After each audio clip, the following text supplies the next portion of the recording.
Bitzskee. The Dragon and the Mouse. Rory and Miles, The Legend of the Sky Guardian. Episode 4, The Quest to Find the Forest Secret. Prologue, The Lake Lucid. It was the hottest day in the usually tranquil valley of Windermere. So hot, streams had begun to dry and the flora started to wilt from the thirst. Rory, a young dragon with a roar you could hear in every corner of the valley, and his best friend Miles, the fastest, most courageous mouse in the land, sat by the sparkling Lake Lucid. A lake, pristine in its magnificence and naturally placid. A perfectly placed abundance of ripples that reflected the sun like 1,000 stars.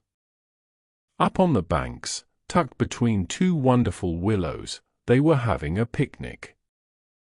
Rory's mother Ina had packed them sandwiches, cured meats and an assortment of cheeses, with a little help from the village herbalist who had prepared their liquid refreshments.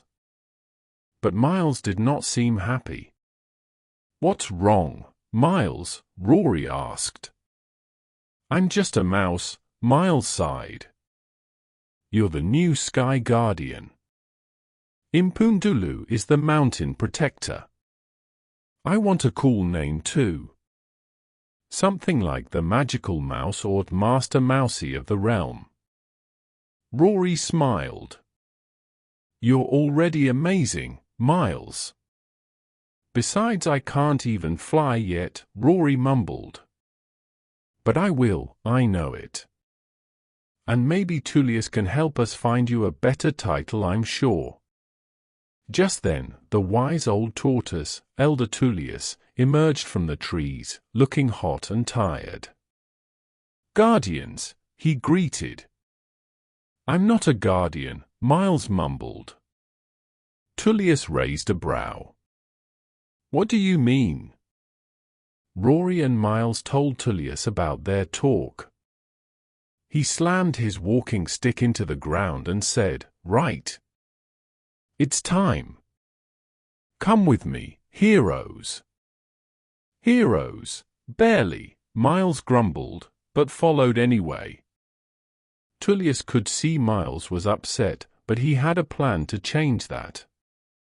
After a quick stop to hydrate with an icy cool lemonade, infused with dandelion and burdock root, they walked on around the lake to the far side. Behind a large rock was a hidden path.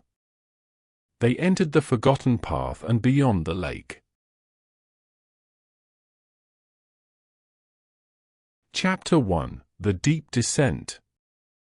They walked through the overgrown path through the dense forest, an essence of everlasting evergreen, where trees transcend taller than towers.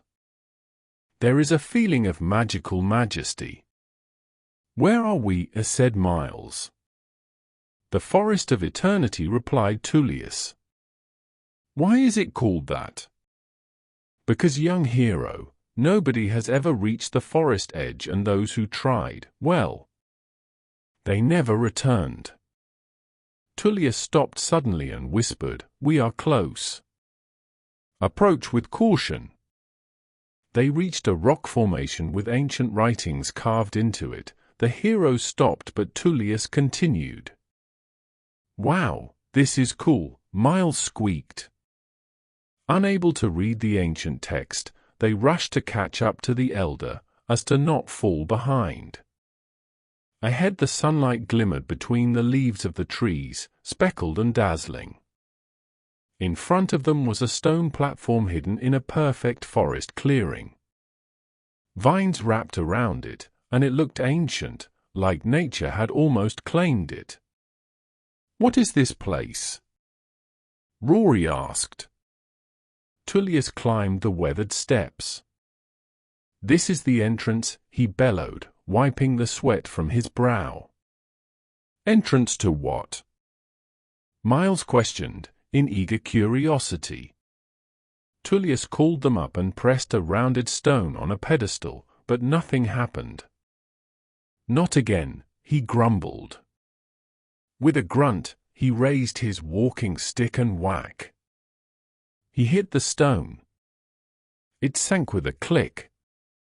Blue light spread across the platform like glowing veins. Then, rumble!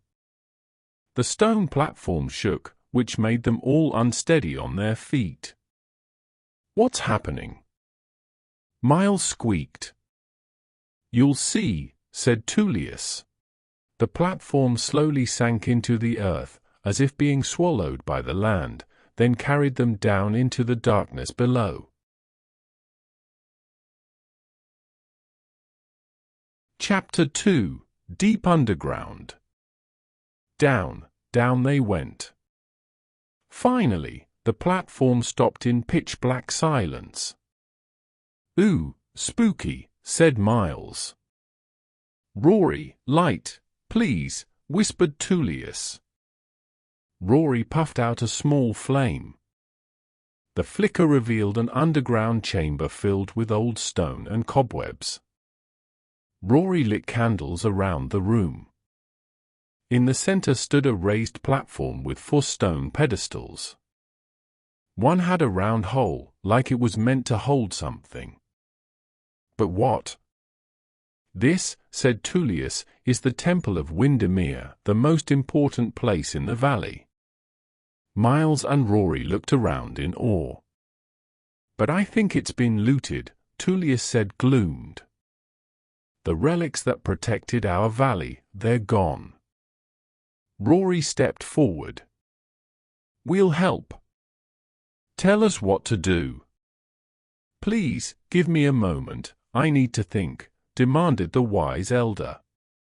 Tullius, in a frantic rush searching for signs of what might have happened, stumbled across an old desk. Above it shelves of ancient scripts and what seemed to be magical books resided. He took a deep breath, blew, and wiped away the dust and cobwebs, but in his haste, he smashed an old jar. Inside was a piece of paper. He shouted, "No, my scriptures!" Head in hands, Tullius appeared quite upset. "Your scriptures?" Miles queries, slightly baffled. "No, well, yes," Tullius replied. "There isn't time to explain," he said. Rory tried to settle down the elder and offered him a drink. "Help us understand, elder," he pleaded. Tullius drank some calming tea from Rory and Miles' picnic basket. It was passion flower tea brewed by the village herbalist Mercia. Tullius took a sip of the steaming tea and took a deep breath. "There is so much to tell young heroes, but not enough time," he said, trying to remain calm. "Have you noticed the sun getting hotter each day?" he added. "Yes," said Miles. "It's too hot lately. If we don't restore the temple, the heat will keep rising." "Forever," cried Tullius. "Can we ask Impundulu to help? He can control the clouds as the mountain protector," asked Miles. "I'm afraid not, young hero. Impundulu can control thunder and lightning but cannot control the sun," the village elder replied. Rory and Miles gasped. "What do we need to do?" they asked. "There is only one who can control the sun," stated Tullius. "Who is that?" asked Rory. "The sun god, Ra. Without the golden scarab amulet, the sun god cannot temper the sun," Tullius said nervously. "He simply won't know how, without it here to tell him." Chapter 3: The Deeds of the Dunes. Tullius pointed to the 4 pedestals. "The one to the west should hold the golden scarab amulet. This helps control the sun's heat," he stated. "The central pedestal should hold the crystal feather. It draws power from the wind to protect the valley. Without it, the other relics simply cannot function. The ones to the north and to the east I will explain later. There isn't much time." Where is the crystal feather? Inquired Miles. We haven't seen it since we returned it to the village. Tullius rummaged through his robe. Aha! Here it is. Then the wise old tortoise pulled out a glowing feather. Here's the crystal feather, he shouted. He placed it on the center pedestal. Bling! A bright light shot through the chamber, revealing 3 hidden doorways in the walls. What are those? Asked Rory. Passages to the outer realm, replied Tullius. You must travel far and face great trials to recover the relics. I'm not sure, mumbled Rory. I haven't even got my flame yet. Don't worry, Rory, you may not have your flame, but you have me, the fastest mouse in the land. Rory smiled at Miles. See, we've got this, friend. Rory took a deep breath, glanced at Tullius, then back to Miles, and nodded to his friend. Ready? Asked Rory. We're ready, Miles declared boldly, to the wise elder. Tullius nodded. He rushed back over to the desk, treading shattered glass, then reached down and grabbed the old rolled paper. These are the deeds of the dunes, he said. They may help you find the golden scarab amulet. It's the first step. Thank you, said Rory. Tullius turned to Miles. You may not have a proper title yet, but this quest may change that. Miles stood tall. Let's go. Rory smiled. Let's do this, together. They stepped forth, towards the glowing doorway, side by side, on their way to the outer realm. The end. But wait, surely not. The valley still needs saving. Right?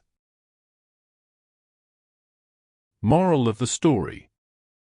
The path to discovering who you are often begins when you stop comparing yourself to others and start believing in your own worth.